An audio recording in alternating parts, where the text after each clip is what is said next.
Hello student, now we are going to be discuss the static balancing. So we can say define this is the static balancing. If a shaft carries a number of unbalanced masses such as a center of mass of system lie on the axis of rotation. So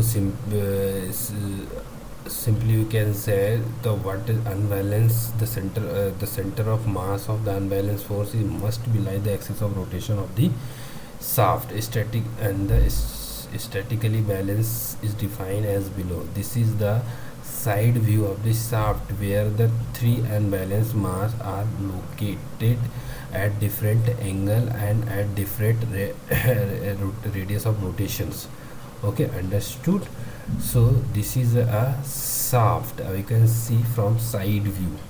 So it will look like this, and they are at the different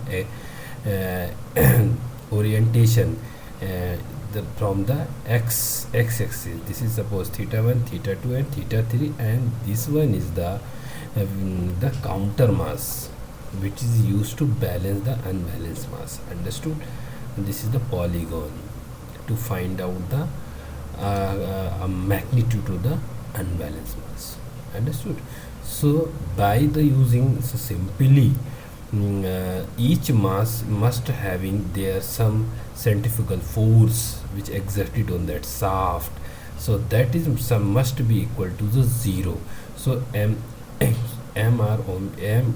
r1 omega square, m2 r2 omega square, m3 r3 omega square, and mc r3 omega square. Because omega square is common, so you have not written here. In short form you can write summation of mr. If number of mass 4, number of unbalanced mass is 4 and mass is 5, then it's come under this. So summation of mr plus mc rc equal to 0. Then their horizontal and vertical component of these. So summation of mr cos theta mc rc cos theta equal to 0. Similarly for the vertical component, so theta c can be calculated by just dividing these two. So sin theta upon cos theta, here it is minus sign will come. So these relations will you can write like this. If you this will go this side, so minus sign will come. So that's why this minus sign come here. Okay, that is about the static balancing. And the dynamic balancing.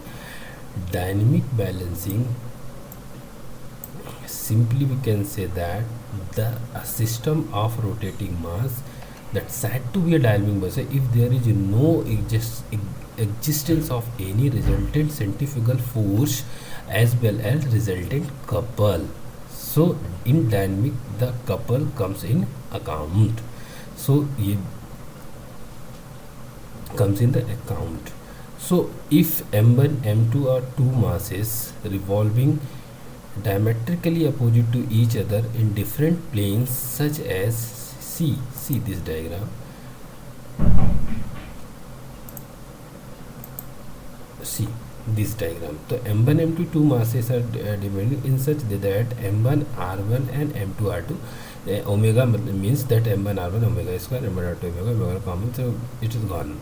So centrifugal forces are balanced, but unbalanced couple magnitude m1 r1 l is the distance between two and is equal is introduced. The couple act in the place and contain the axis of act in the place and contains the axis rotation and two masses. Thus the couple is thus the couple of constant magnitude variable direction. So couple having some magnitude is constant, but always the sign direction is changing.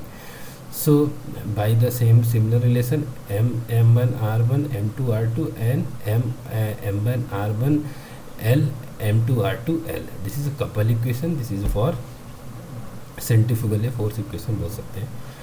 And now the balancing of several masses. Suppose a rotor, you can see this is a rotor. are subjected to the various masses m1, m2, m3 at different plane 1, 2 and 3. Their axis of rotation the axis of rotation radius of axis of rotation is r1, r2, r3 respectively. And I already told that m1, m2, m3 are rotated and the plane 1, 2, 3 are respectively. In order to complete the balancing, let's introduce two counter masses mc1 and mc2 at the radii rc1 and rc2 respectively. So two counter masses required to balance this. Okay, so balancing in different plane, this is a polygon to find out the unbalanced mass. We will discuss on when we are going to be solved the numericals. In the theory part, you just try to be understand this one only. Balancing of different plane. So balancing of forces like that, m1 r1 omega square, m2 r2 omega square, m3 and whatever the number of masses are attached to the rotor, you can directly centrifugal force, sum of centrifugal must be equal to 0. Similarly, the balancing couple must be equal to the 0, and this plane, this 2 where the counter mass 2 taken as the reference plane. It is taken as the reference planes, and the L1 is the distance from the reference planes of the mass m1. L2 is the distance from the reference planes to m2, and like that. So this is a balancing couple. This is the very simple. And then one thing, that the balancing of reciprocating masses. So reciprocating masses, this is the primary force, secondary force, whatever this is, you are seeing this.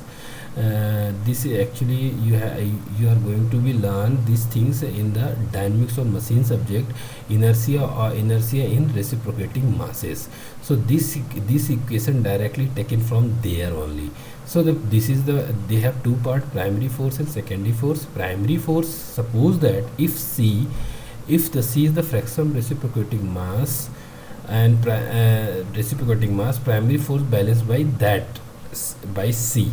So this become CMR omega square theta, and this is a balance. So unbalanced 1 minus C this, and that vertical force which remain unbalanced, this must not be minus. This should not be minus. So this CMR omega square sine theta, understood? So that vertical component of mass is this again, this one, this one I already removed this sign. Okay, so the resultant imbalance forces at any instant of the under root of this. Okay, the under root of this one. And now, so अब you see that the resultant unbalanced force is minimum when C is 1 by 2. When C 1 by 2, what will be 1 by 2? So it will be the minimum. You just put value of the C here. So it will be 1 by 2. So at that time, unbalanced force is the minimum, and secondary force, you can say the very speed is double. So this relation is like this, and key points: primary force must balance, primary couple balance, secondary force must balance, and secondary couple must balance. This is the about the primary and secondary balancing and balancing of the reciprocating masses. We can use direct this equation to find out the resultant unbalanced force in the reciprocating machinery. Thank you so much, dear student.